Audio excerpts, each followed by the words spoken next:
Praise the lord. ఈ దినం మనము యేసుక్రీస్తు ప్రభువారి జన్మదిన వేడుకలు దేశవ్యాప్తంగా ప్రపంచవ్యాప్తంగా జరిపించుకుంటున్నటువంటి దినాన్ని మనము కూడా జరిపించుకుందాం. ఆ యొక్క జన్మదినం గురించి మనం ధ్యానించుకునే ముందుగా ప్రార్థన చేసుకుందాం. మహాగణుడివి, మహోన్నతుడివి, సర్వాంతర్యామైన మా దేవా, మా కొరకు వచ్చినటువంటి మా ప్రభువా, నీకు స్తోత్రాలు. ఈ లోక పాపములను తండ్రి నాయన మీ భుజముల మీద మోసుకుని ప్రభువా తండ్రి మమ్మల్ని నాయన నీతిమంతులుగా పరిశుద్ధులుగా మమ్మల్ని తీర్చినందుకు నీ నిత్య రాజ్యానికి మమ్మల్ని వారసులుగా చేసుకున్నందుకు నీకు వందనాలు చెల్లిస్తున్నాం తండ్రి. అయ్యా, ప్రపంచవ్యాప్తంగా మీ జన్మదిన వేడుకలు జరుపుకుంటున్నటువంటి ప్రతి సంఘం పైన, మా కుటుంబాలపైన, మా బిడ్డలపైన తండ్రి నీ ఆత్మను కృమ్మరించి కుటుంబ సమేతాలుగా తండ్రి నాయన సంఘమంతా కలిసి నీ సన్నిధిలో ఆరాధిస్తున్నటువంటి ప్రతి బిడ్డ కుటుంబాన్ని దీవించండి, ఆశీర్వదించండి ప్రభా తండ్రి నాయన. మేము బ్రతికి ఉన్నంతకాలం నిన్ను సేవించి, నిన్ను ఆరాధించి, నిన్ను మహిమపరిచి వారుగా తండ్రి మేము ఉండున్నట్లు ప్రభా మా జీవితాలను నైనా తండ్రి నైనా ప్రభా పరిశుద్ధపరిచినందుకు నీకు వందనాలు చెల్లిస్తున్నాం తండ్రి.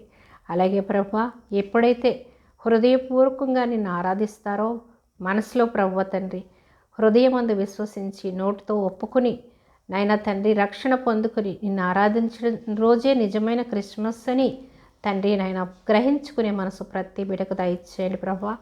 వినే చెవులను గ్రహించే మనసులను ప్రతి బిడకు దయచేయండి నైనా తండ్రి. నీ యొక్క జన్మదినాన్ని గురించి మేము ధ్యానించనే ఉండగా నీ ఆత్మ మర్మాలను బయలుపరిచి పరిశుద్ధాత్మ దేవా తండ్రి నాలో మీరుండి మీరు మాట్లాడితేనే ప్రభా నేను ఆకర్షింపబడతారు ప్రభా, నేను కాదు ప్రభా. నన్ను కంప్లీట్గా మరుగుపరిచి నీ ఆత్మ సంచారము ఈ స్థలంలో ఉన్నట్లుగానే నాలో ఉండి మీరు మాట్లాడమని విన్న వాక్యం నైనా నూరంతలుగా ఫలించి అనేక మంది రక్షింపబడి నీ రాజ్య వారసులుగా చేర్చబడినట్లు నీ బలమైన హస్తము తండ్రి నైనా ప్రార్థనలో ఏకీభవిస్తున్నటువంటి బిడ్డలను, వాక్యం వింటున్న బిడ్డలను ప్రభా నీ ఆత్మతో నింపి మారు మనసు రక్షణ నైనా అనుగ్రహించి నేను ఇచ్చే రాజ్య వారసులుగా చేసుకోమని వేడుకుంటున్నాను తండ్రి. అలాగే అనారోగ్యంగా ఉన్నటువంటి బిడ్డలందరికీ యేసుక్రీస్తు ప్రభువా నామములో స్వస్థత కలిగినందుకు నీకు వందనాలు చెల్లిస్తున్నాను తండ్రి. అయ్యా, ఈ దినం సంతోషముగా తండ్రి నైనా ప్రతి ఒక్కరూ నీ జన్మదిన వేడుకలను నేను జరిపించుకునే ధన్యత అట్టి కృప ప్రతి బిడ్డకి దయచేసినందుకు నీకు వందనాలు చెల్లిస్తూ ఈ యొక్క ఆరాధన అంతటినీ నీకు మహిమకరంగా జరిగించుకోమని, సమస్త మహిమ ఘనత ప్రభావాలు మీరు పొందుకోమని నజరేయుడైన యేసుక్రీస్తు ప్రభువారి అతి శ్రేష్టమైన నామములో ఈ ప్రార్థన సమర్పిస్తున్నాం పరమ తండ్రి. Amen, amen. ఈ దినం మనము యేసుక్రీస్తు జన్మమును గురించి మనం ధ్యానించుకుందాం. క్రిస్మస్ అంటే ఏంటి అనేది ఇంకా తెలియని వాళ్ళు ఎంతోమంది ఉన్నారు. నాకు కామెంట్ కూడా పెట్టి ఉన్నారు, క్రిస్మస్ మీనింగ్ అంటే ఏంటి అని. అంటే తెలియని వాళ్ళు ఇంకా చాలామంది ఉన్నారు. క్రిస్మస్ అంటే అన్యుల పండుగలతో పాటు ఇది ఒక క్రైస్తవుల పండగ అనేటటువంటి నిర్ధారణతో ఉన్నారు ప్రజలంతా కూడా. కానీ ఇది క్రైస్తవుల పండగ కాదు. సర్వలోకమునకు, సర్వ సృష్టికి సువార్త ప్రకటించి సర్వ సృష్టిని, సర్వ మానవాళిని రక్షణలోనికి నడిపించి ఆయన పరలోక రాజ్య వారసులుగా చేసుకోవడానికి వచ్చినటువంటి లోక రక్షకుడు. లోకాన్ని రక్షించటానికి, లోక పాపముల నుండి విడిపించటానికి ఆయన భుజముల మీద రాజ్యభారం ఉందని దేవుని వాక్యం సెలవిస్తుంది. అంటే రాజ్యభారం అనగా ఈ లోక రాజ్యభారం కాదయింది, పరలోక రాజ్యభారము. మనలందరినీ పరలోక రాజ్య వారసులుగా చేసేటటువంటి రాజ్యభారము తన భుజముల మీద ఉంది. కాబట్టి మనలందరూ కూడా ఆయన రాజ్యంలో ఆయనతో పాటు ఉండాలనేదే ఆయన ప్రణాళిక. ఆయన తండ్రి అనేటువంటి మాటకు లోబడి మనలందరినీ ఎంతగానో ప్రేమించి మన పాపాల నుండి, దోషాల నుంచి విడిపించి మనల్ని పరిశుద్ధులుగా, నీతిమంతులుగా చేయడానికి వచ్చినటువంటి యేసయ్య జన్మదినము ఈరోజు. ఆ జన్మదిన వేడుకలు దేశవ్యాప్తంగా జరిపించుకోవాలి అంటే హృదయములో మనం ముందుగా ఆయన్ని విశ్వసించాలి, ఆయన యందు మనము ఆనందించాలి, ఆయన యందే మనము నిరీక్షణ కలిగి జీవించాలి. ఈ దినం మన వాక్యాన్ని ధ్యానించుకుందాం. లూకా సువార్త 2వ అధ్యాయము 11వ వచనం. దావీదు పట్టణమందు నేడు రక్షకుడు మీ కొరకు పుట్టి ఉన్నాడు, ఈయన ప్రభువైన క్రీస్తు. దానికి ఇదే మీ కానవాలు. అంటే దావీదు పట్టణమందు నేడు రక్షకుడు ఎవరి కొరకు పుట్టి ఉన్నాడంట? మీ కొరకు. అంటే లోకం కొరకు, లోకంలో ఉన్నటువంటి ప్రతి మానవుడి కొరకు పుట్టి ఉన్నాడని దేవదూతలు ఆ యొక్క గొర్రెల కాపర్లకి దర్శనమిచ్చి మాట్లాడతారు. ప్రత్యక్షమవుతాడు. ప్రత్యక్షమై మాట్లాడినప్పుడు ఆ వెలుగుకి వాళ్ళంతా కూడా భయపడతారు. ఆ యొక్క తేజోమయమైనటువంటి పరలోక సైన్యమే దిగి వచ్చేసింది. పరలోక దేవదూతలు దిగివచ్చి లోకరక్షకుడు మీ కొరకు పుట్టి ఉన్నాడు అన్నాడు. అంటే మనందరి పాపాల నుంచి విడిపించడానికి, మనల్ని రక్షించటానికి, నిత్యరాజ్య వారసులుగా చేయడానికి వచ్చి ఉన్నాడని దేవదూతలే స్వయంగా వచ్చి ఎవరికి చెప్పారు? గొర్రెల కాపర్లకి. అంటే రాజులకు చెప్పలేదు, గొప్పవారికి చెప్పలేదు. వాళ్ళు దీనత్వంతో ఉన్నారు కాబట్టి దీనుల ఎడల దయ చూపడానికి వచ్చినటువంటి యేసయ్య. అలాగని డబ్బున్న వారి దగ్గరికి రాలేదా, డబ్బున్న వారి కోసం రాలేదా అని కాదు. ఎంత డబ్బున్నా ఏమున్నా దీనత్వం కలిగి ఆయన దగ్గరికి వచ్చిన వాళ్ళని ఆయన కనికరిస్తాడు. అంతేకాని నేను డబ్బుతో ఏమైనా కొంటాను అనేటటువంటి అహంభావం, తెలియని అహంభావం, అది అహంకారం కూడా అనకూడదు.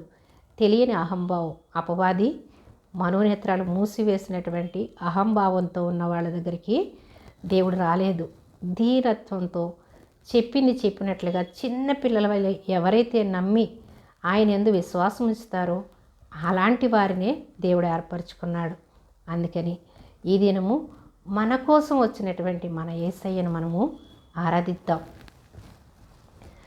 దావీదు పట్టణమందు నేడు రక్షకుడు మీ కొరకు పుట్టి ఉన్నాడు, ఈయన ప్రభువైన క్రీస్తు. దానికి ఇదే మీ కానువాలు. ఒక శిశువు పొత్తిగుడ్డలలో చుట్టబడి ఒక తొట్టెలో పడుకొని ఉండుట మీరు చూచెదరు అని వారితో చెప్పాను. వెంటనే ఏం చేసిందంట? పరలోక సైన్యం దిగి వచ్చింది. సైన్య సమూహం ఆ దూతతో కూడా ఉండేది. వెంటనే ఈయన ఎప్పుడైతే దేవదూత వచ్చి, గాబ్రియేలు దేవదూత వచ్చి పశువులు కాపర్లకు ఎప్పుడైతే చెప్పాడో పరలోక సైన్యం అంతా కూడా దిగి వచ్చిందంట. దిగి వచ్చినప్పుడు కూడా ఉండేది. సర్వోన్నతమైన స్థలములలో దేవునికి మహిమయు ఆయనకిష్టులైన మనుషులకు భూమి మీద సమాధానమును కలుగునుగాక అని దేవునికి స్తోత్రం చేశారు. ఏం చేశారు? సర్వోన్నతమైన స్థలములలో దేవునికి మహిమ కలుగునుగాక, అంతేకాకుండా మహిమ కలుగునుగాక, ఆయనకిష్టులైన మనుషులకు భూమి మీద సమాధానం కలుగునుగాక. అంటే ఆయనకిష్టులైనటువంటి మనుషులకి, అంటే అనగా ఆయనకి ఇష్టం లేని వాళ్ళు ఎవరైనా ఉన్నారా? మనం ఎప్పుడైతే దేవుని యందు ఇష్టం ఉంచుతామో, ఆయన్ని చూడాలని, ఆయనతో కలిసి ఉండాలని, ఆయన రాజ్యంలో ఉండాలని మనకి ఎప్పుడైతే ఆశ ఉందో మనం ఆయన వారము కాబట్టి ఆయనకి ఇష్టలైనటువంటి వారికి అందరికీ కూడా సమాధానం కలుగునుగాక అంటున్నాడు. అంటే ఆయనకి ఇష్టలు అనగా ఆయన యందు విశ్వాసం ఉంచిన వాళ్ళకి. అసలు ఆయన దేవుడే కాదు, ఒక మనుష్యుడు, ఒక ప్రవక్త, అందరిలో ఒక దేవుడు అని ఎవరైతే నిర్లక్ష్యం చేస్తున్నారో వాళ్ళ గురించి చెప్పలేదు ఇక్కడ. ఆయనకి ఇష్టలైన వారికి సమాధానం కలుగునుగాక. ఆయన యందు ఎవరైతే విశ్వాసం ఉంచుతారో అందరికీ సమాధానము ఇవ్వడానికి వచ్చాడు. అంటే సర్వలోకమునకు సమాధానం ఇవ్వడానికి వచ్చాడు. కానీ మనము ఆయనని ఇష్టపడాలి. మనం ఇష్టపడినప్పుడు ఆయన మనల్ని ఇష్టపడతాడు. ఆయన మనకు సమాధానాన్ని ఇస్తాడు, సంతోషాన్ని ఇస్తాడు, రక్షణని ఇస్తాడు, నిత్య జీవాన్ని ఇస్తాడు. పరలోక రాజ్యంలో ఆయనతో పాటు మనల్ని ఉంచుకుంటాడు. కాబట్టి మనం ఏం చేయాలి? ఆయనకిష్టులుగా మనం ఉండాలి. ఆయనకిష్టులైన వారికి సమాధానం కలుగుగాక అని దేవదూతలు ఏం చేశారు? వారు స్తుతించారు. సర్వోన్నతుడైన దేవునికి మహిమ, ఆయనకిష్టులైన వారికి సమాధానం కలుగునుగాక అని దేవదూతలు స్తుతించారు. అంటే ఆయనకిష్టులుగా మనం ఉండాలి. ఆయనకిష్టులైన మనుషులకు భూమి మీద సమాధానం కలుగునుగాక అని దేవునికి స్తోత్రం చేశారు. ఇంకా మనము దేవుని యేసుక్రీస్తు ప్రభువారి జన్మదినాన్ని ఇంకా లోతుగా మనము తెలుసుకుందాం. మత్తయి సువార్త 1వ అధ్యాయం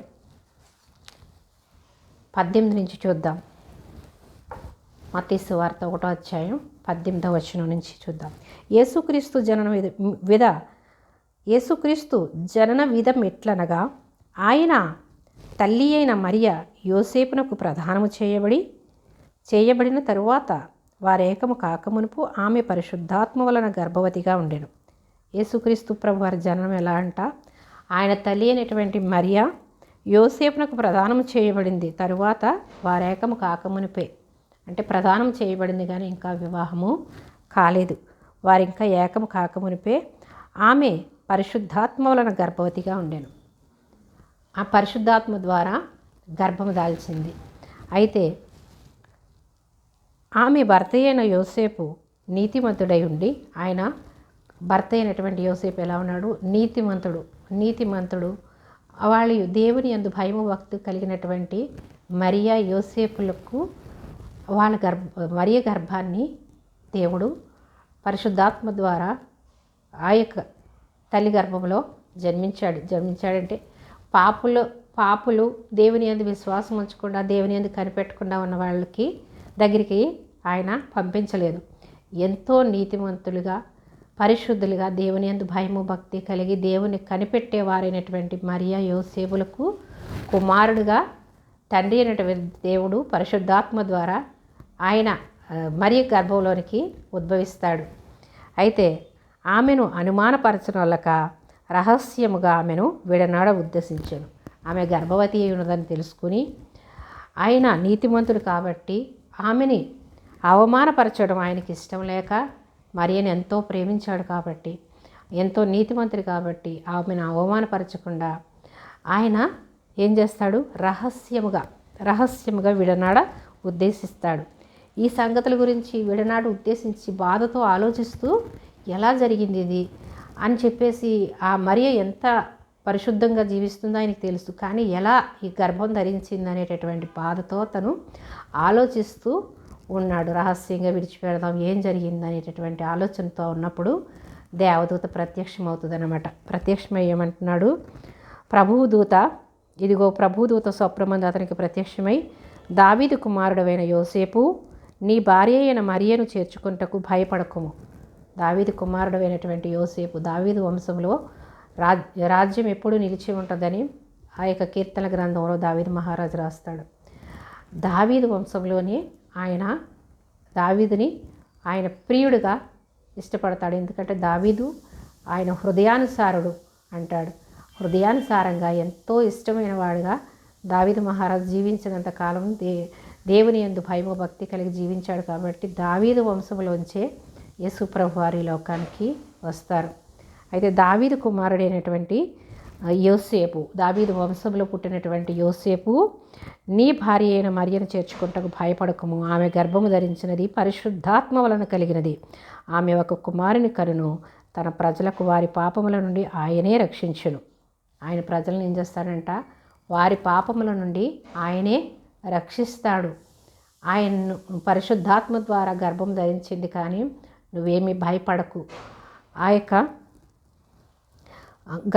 గర్భము ధరించినది పరిశుద్ధాత్మ వలన కలిగినది. ఆమె ఒక కుమారుని కనును. తన ప్రజలకు వారి పాపముల నుండి ఆయనే రక్షిస్తాడు. ప్రతి ఒక్కరి పాపము నుండి ఆయన రక్షిస్తాడు కనుక ఆయనకు యేసు అని పేరు పెట్టని ముందుగానే చెప్తాడు. పుడతాడు, యేసు అని పేరు పెట్టు అని చెప్పినప్పుడు, ఇదిగో కన్యక గర్భవతి కుమారుని కనును, ఆయనకు ఇమ్మానుయేలును పేరు పెట్టుదు అని ప్రభువు తన ప్రవక్త ద్వారా పలికిన మాట నెరవేరినట్లు ఇదంతయు జరిగెను. ఇమ్మానుయేలును పేరునకు భాషాంతరమున దేవుడు మనకు తోడని. ఎక్కడ ప్రవచనం? ఈ ప్రవచనము పలికినటువంటి ఆ యొక్క ప్రవక్త ప్రవచనం నెరవేరినట్లు ఇది జరిగింది. అంతేకాని ఆమె ఏ పాపం చేయలేదు, పరిశుద్ధాత్మ వలన కలిగినది అని చెప్పి దేవదూత యోసేపుకు తెలియజెప్తాడు. అయితే ఈ ప్రవచనం ఎక్కడ వ్రాయబడింది అనేది మనము చూద్దాం. యెషయా గ్రంథము 9వ అధ్యాయము 6వ వచనం. ఏలయనగా మనకు శిశువు పుట్టెను, మనకు కుమారుడు అనుగ్రహింపబడెను, ఆయన భుజముల మీద రాజ్యభారముండును. ఆశ్చర్యకరుడు, ఆలోచనకర్త, బలవంతుడైన దేవుడు, నిత్యుడగు తండ్రి, సమాధానకర్తయగు అధిపతి అని అతనికి పేరు. సమాధానానికి కర్త ఆయన సర్వోన్నతుడైన కుమారుడు అనబడతాడు. ఆయన భుజముల మీద రాజ్యభారం ఉన్నది. అంటే ఈలోక రాజ్యభారం కాదు, పరలోక రాజ్యభారము ఆయన మీద ఉన్నది. మనలందరినీ పాపాల నుండి, శాపాల నుంచి విడిపించి మనలందరినీ సమాధానాన్ని, సంతోషాన్ని ఇచ్చి ఆయన నిత్య రాజ్యానికి వారసులు చేసుకోవడానికి వస్తాడు అని ముందుగానే కొన్ని వేల సంవత్సరాల క్రితం ఆ యొక్క ప్రవక్త అయినటువంటి యెషయా రాసినటువంటి ప్రవచనం నెరవేరింది అని చెప్పి దేవదూత అక్కడ చెప్తున్నాడు. ఆయన రాజ్యభారం ఇలా ఎక్కడ ఎలాంటి రాజ్యభారము, ఈ భూలోక సంబంధమైనటువంటి రాజ్యభారం కాదు. నువ్వు రాజువా అని పిలాతు అడుగుతాడు ఆయన సిలువేసే ముందు. అడిగినప్పుడు నా రాజ్యము ఈ లోక సంబంధమైనది కాదు, పరలోక సంబంధమైనది అని యేసుప్రభువారు చెప్తారు. ఆయన రాజ్యభారము భుజముల మీద ఉన్నది అనగా మనలందరినీ నిత్య రాజ్య వారసులుగా చేయడానికి వచ్చినటువంటి లోక రక్షకుడు.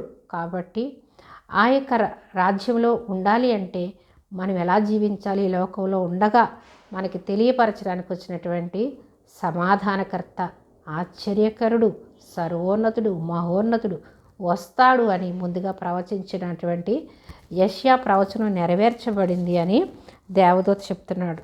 ఇక్కడ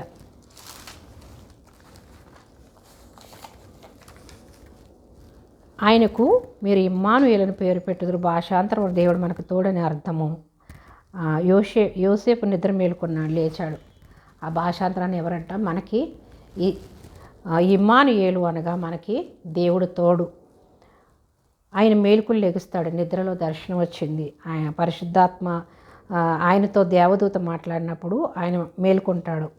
అయితే ప్రభుదూత తనకు ఆజ్ఞాపించిన ప్రకారము చేసి దూత చెప్పినట్లుగానే యోసేపు మరియను చేర్చుకోవడానికి భయపడకుండా ఆయన ధైర్యం చేసి చేర్చుకుంటాడు.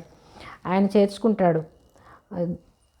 దూత తనకు ఆజ్ఞాపించినట్టు ప్రకారము చేసి భార్యను చేర్చుకొని ఆమె కుమారుని కను వరకు ఆమెను ఎరగకుండాను. ఆయన కుమారుని కనే వరకు కూడా ఆమె ఎరగకుండా ఆమెను అసలు ఎంతో బాధ్యతగా తను చూసుకున్నాడు. అతడు ఆ కుమారునికి యేసు అని పేరు పెట్టాడు. పుట్టిన తర్వాత యేసు అని దూత చెప్పినట్లుగానే యేసు అని పేరు పెడతాడు. పెట్టినప్పుడు ఆ యొక్క ఎవరికి కనిపిస్తాడు మళ్ళీ ఆ నక్షత్రము ఆ యొక్క జ్ఞానులకు కనిపిస్తుంది. రాజుకు చూపించలేదు, అధికారులకు చూపించలేదు. జ్ఞానులు ఎలా ఉన్నారు? కనిపెట్టారు. ఆ యొక్క ప్రవచనాలన్నీ ప్రవక్తలు చెప్పినటువంటి ప్రవచనాలు నమ్మి యెషయా ఈ లోకానికి మెస్సియా వస్తాడు, మనల్ని రక్షిస్తాడు అని చూసినటువంటి జ్ఞానులకి ఆ యొక్క నక్షత్రం ప్రత్యక్షమవుతుంది. వాళ్ళు ఏం చేస్తారు? రాజైన హేరోదు దినముల యందు యూదయ దేశము బెత్లెహేములో యేసు పుట్టిన పిమ్మట ఇదిగో తూర్పు దేశపు జ్ఞానులు యెరూషలేమునకు వచ్చి ఆ యొక్క యేసు ప్రభు వారు పుట్టినప్పుడు యేసు అని పేరు ఆ యొక్క యోసేపు పెట్టి ఉన్నాడు. పశువుల పాకలో జన్మిస్తాడు. అయితే ఆ పుట్టినప్పుడు ఒక నక్షత్రము వాళ్ళకి కనిపిస్తుంది. ఎవరికి? జ్ఞానులకి కనిపించినప్పుడు యూదుల రాజు పుట్టాడు కానీ యూదుల రాజు వస్తాడని తెలుసు, కానీ ఎక్కడ పుడతాడనేది వాళ్ళకి తెలియదు. కాబట్టి పశువుల పాకలో బెత్లెహేంలో పుడతాడు. కానీ రాజులు ఇంట్లో పుట్టుంటాడు కదా, యూదుల రాజుగా వస్తాడని మనం విన్నాం కదా అని చెప్పి జ్ఞానులు ఆ యొక్క రాజు దగ్గరికి వస్తారు. హేరోదు రాజు దగ్గరికి. పుట్టిన పిమ్మట ఇదిగో తూర్పు దేశపు జ్ఞానులు యెరూషలేమునకు వచ్చి యూదుల రాజుగా పుట్టినవాడు ఎక్కడ ఉన్నాడు అని ఎవరిని అడుగుతున్నారు? హేరోదు రాజును వచ్చి జ్ఞానులు వచ్చి అడుగుతున్నారు. అడిగినప్పుడు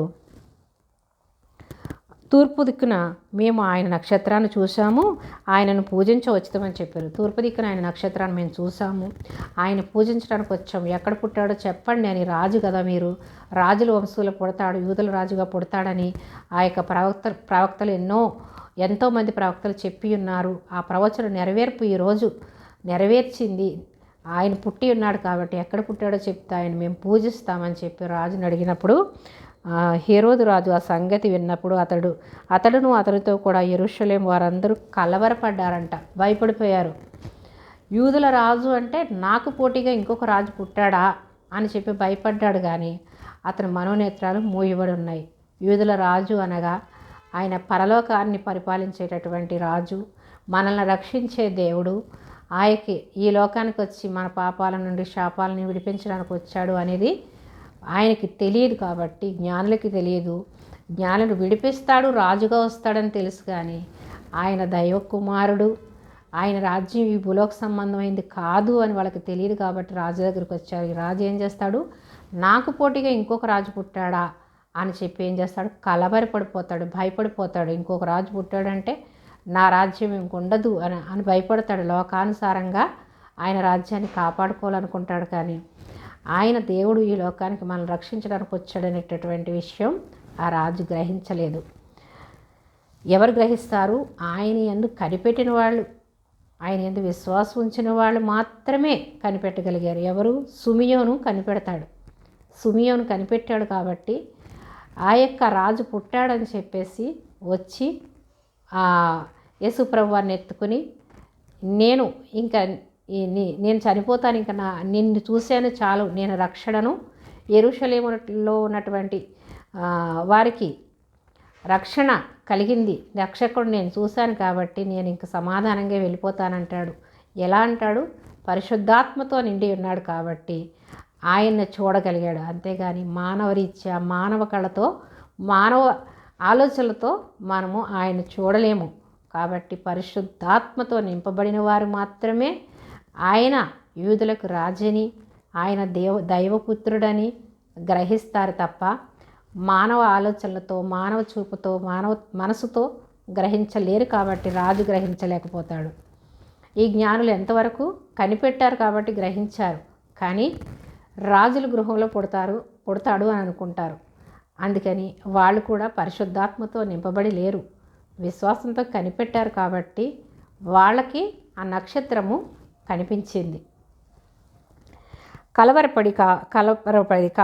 కలవరపడిరి కాబట్టి రాజు ప్రధాన యాజకులను, ప్రజలలో నుండి శాస్త్రులను అందరినీ కూడా సమకూర్చి ఆ యొక్క ప్రధాన యాజకుల్ని మొత్తం అందరినీ కబురు పంపించి యూదుల రాజుగా ఎక్కడ పుడతాడు అని వారిని అడిగాడు. శాస్త్రులందరినీ, ధర్మశాస్త్రం గ్రంథం బాగా తెలిసిన వాళ్ళందరినీ పిలిపించి యూదుల రాజు ఎక్కడ పుడతాడని చదివి చెప్పండి నాకు అని అంటాడు. అన్నప్పుడు యోదయ బెత్లెహేములోనే పుడతాడని ఉన్నది అని చెప్పి ఆ జ్ఞానులు, శాస్త్రులు, ప్రజల్లో ఉండే శాస్త్రులు అందరూ కూడా చెప్తారు. యోదయ దేశపు బెత్లెహేమా, నీవు యోధా ప్రధానులలో ఎంత మాత్రము అల్పమైన దానవు కావు. ఇజ్రాయేలును, నా ప్రజలను పరిపాలించు అధిపతి నీలో నుండి వచ్చునని ప్రవక్త ద్వారా వ్రాయబడి ఉన్నదని, అంతటా హేరోదు వ్రాయబడి ఉన్నదని చెప్తారు. చెప్పినప్పుడు ఆ యొక్క హేరోదు రాజు ఏం చేస్తాడు? ఆ నక్షత్రానికి కనబడిన కాలం ఏదో అవన్నీ తెలుసుకుంటాడు అనమాట. తెలుసుకుని ఆ శిశువుని చంపజూస్తాడు. అవన్నీ కూడా దేవుని ప్రవచనం నెరవేర్పు కాబట్టి సమస్తము కూడా జరిగిస్తాడు దేవుడు. అయితే దేవుని జన్మదినాన్ని మనము ఎలా ఈ లోకానికి రక్షకుడుగా వచ్చాడు కాబట్టి మనము ఆయన్ని చూడాలంటే మన మనోనేత్రాలు వెలిగింపబడాలి. మన మనోనేత్రాలు వెలిగింపబడాలి అంటే ఆయన దగ్గరికి రావాలి, ఆయన యందు విశ్వాసం ఉంచాలి, మారు మనసు పొందాలి, రక్షణ పొందుకోవాలి. అప్పుడే మన మనోనేత్రాలు తెరవపడతాయి. పరిశుద్ధాత్మ దేవుడు మనలోనికి వస్తాడు కాబట్టి ఆయన మనం చూడగలుగుతాం.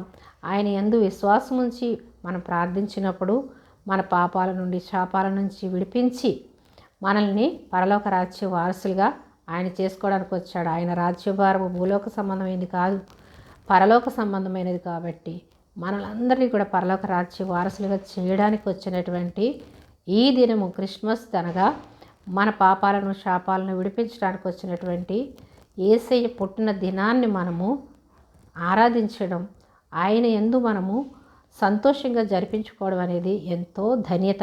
ఎందుకంటే పరలోకము నుండి దేవుడే మన కోసం దిగొచ్చాడంటే మనల్ని ఎంతగా ప్రేమిస్తున్నాడు. మనల్ని అంతగా ప్రేమిస్తున్నటువంటి దేవుణ్ణి మనము జ్ఞాపకం చేసుకోవాలి, స్తుతించాలి, ఆరాధించాలి, మహిమపరచాలి, ఆయన యందు విశ్వాసం ఉంచాలి, గౌరవించాలి, మనం పూజించడానికి అర్హుడు ఆయన. అందుకని ఆయన యందు విశ్వాసం ఉంచి ఆయనతో పాటు మనం ఉండాలని ఈరోజు జన్మదిన వేడుకలు అనగా నామకార్థంగా జరిపించుకునేది కాదు. హృదయపూర్వకంగా ఆయన యందు విశ్వాసం ఉంచి మారు మనసు పొంది, రక్షణ పొంది, ఆయన ఏ సమయంలో వచ్చినా కూడా మనము సిద్ధపడి ఉండాలి. ఆయన రాజ్యంలో మనం ఉండాలి. ఆయన త్వరలో రానే ఉన్నాడు. రాజులకు రాజుగా, ప్రభువులకు ప్రభువుగా ఆయన త్వరలో రానే ఉన్నాడు. నేను ఏ విధంగా అయితే వెళ్తున్నానో అదే విధంగా నేను మళ్ళీ త్వరలో రానే ఉన్నాను, మీరు అందరూ సిద్ధపడండి అన్నాడు. వధువు సంఘంగా మనం సిద్ధపడాలి. పెళ్లి కుమార్తె పెళ్లి కుమారుడి కొరకు ఎలాగైతే సిద్ధపడి ఎదురు చూస్తుందో, పెళ్లి కుమారుడు వస్తాడు, తనను వివాహం చేసుకుని తీసుకెళ్తాడని పెళ్లి కుమార్తె ఎలాగైతే సిద్ధపడి ఉంటుందో, అలాగే సంఘమైనటువంటి మనము, సంఘం అనగా మనం అందరం సమకూర్చబడమే, దేవుని యందు విశ్వాసం ఉంచి ఆయన మందిరంలో మనం అందరం కలిసి ఆరాధించడమే సంఘం. ఆ సంఘముగా మనము ఎప్పుడైతే మనం ఆరాధిస్తూ విడువక ఆయన యందు పరిపూర్ణమైనటువంటి విశ్వాసంతో యేసు ప్రభు మళ్ళీ తిరిగి రానే ఉన్నాడు, మనల్ని తీసుకుని వెళ్తాడు అని మనం విశ్వసించి కనిపెట్టడమే ఆ యొక్క పెళ్లి కుమార్తెలాగా కనిపెట్టడం. అంటే పెళ్లి కుమార్తెలా మనం సిద్ధపడి ఉంటే ఆయన ఏ సమయంలో వచ్చినా నేను దొంగవలే వస్తానన్నాడు. దొంగవలే అంటే ఈరోజు చెప్పి మరుసటి రోజు రాలేదు. ఆయన ఈ లోకానికి వచ్చి 2023 సంవత్సరాలు అయింది. ఇంకా ఎప్పుడో మనకు తెలియదు, ఎప్పుడైనా ఆయన రావడానికి సిద్ధంగా ఉన్నాడు. కాబట్టి త్వరలో నేను రానే ఉన్నాను, దొంగ వలె వస్తాను అన్నాడు. వివాహాలు చేసుకుంటూ ఉంటారు, పెళ్ళిళ్ళు పిల్లలు కంటూ ఉంటారు, గృహాలు కట్టుకుంటూ ఉంటారు. అన్నీ కట్టుకుంటూ ఉండగానే నేను నోవహు దినాల్లో ఎలాగైతే జరిగిందో, నోవహు దినాల్లో కూడా అలాగే పడవ వాళ్ళు సిద్ధపరచుకున్నటువంటి వాడ చేసి సిద్ధపరచుకున్నప్పుడు ఎవరు విశ్వసించరు. ఆ యొక్క నోవహు కుటుంబం మాత్రమే విశ్వసిస్తుంది. కాబట్టి ఆ కుటుంబమే ఆ వాడలోకి ప్రవేశిస్తారు. ప్రవేశించినటువంటి ఆ కుటుంబం ఒకటే రక్షింపబడుతుంది. జలప్రళయంతో తుడిపి పెట్టేశాడు అప్పుడున్నటువంటి పాపంతో నిండి ఉన్నటువంటి ప్రజలందరినీ. అలాగే నోవహు దినాల్లో ఎలాగైతే జరిగిందో అలాగే మళ్ళీ నేను రెండవ రాకడలో అలానే వస్తానని చెప్పి ఉన్నాడు. కాబట్టి మనమందరం కూడా సిద్ధపడి ఉండాలి. క్రిస్మస్ దినము అనేది సంతోషంగా జరిపించుకుంటున్నాము. ఎందుకంటే మనకు రక్షణనిచ్చి మన పాపాల నుండి శాపాల నుంచి విడిపించి, మరి ముఖ్యంగా నిత్య నరకాగ్ని నుంచి మనల్ని తప్పించి నిత్య జీవాన్ని ఇవ్వడానికి వచ్చినటువంటి పరమ తండ్రి. కాబట్టి మనం ఆయన రాజ్యంలో ఉంటాం. కాబట్టి మనం అందరం కూడా సంతోషంగా జరిపించుకునేటటువంటి దినము. కాబట్టి మనం అందరం కూడా ఆయన యందు విశ్వాసం ఉంచి జీవించాలి. కాబట్టి మనం ఎప్పుడైతే ఆయన యందు విశ్వాసం ఉంచి జీవిస్తామో అప్పుడే నిజమైన క్రిస్మస్ అని మనం గ్రహించాలి. ఈ యొక్క క్రిస్మస్ దినమును మనము తెలుసుకున్నాం. మీరందరూ కూడా దేవుని యందు విశ్వాసం ఉంచి ఆయనను ప్రేమించేవారుగా మీరున్నప్పుడే నిజమైనటువంటి క్రిస్మస్ అని హృదయంలో మీరు ఆయన యందు విశ్వాసం ఉంచి రక్షణ పొందుకుని ఆయన యందు భయము భక్తి కలిగి జీవించడమే నిజమైన క్రిస్మస్.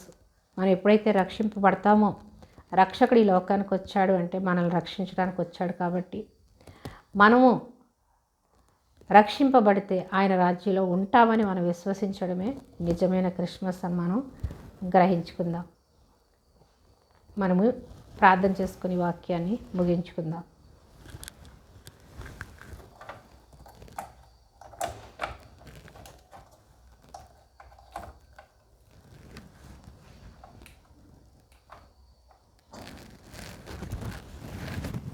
మహాగణుడివి, మహోన్నతుడివి, సర్వాంతర్యామివి, సర్వసృష్టికర్తవైన మా ప్రభువ, మా దేవ, మా రక్షక, మీకు స్తుతులు స్తోత్రములు వందనములు చెల్లిస్తున్నాం. ప్రభువ, ఆశ్చర్యకరుడివి, అద్వితీయుడివి, దేవానికి స్తోత్రాలు.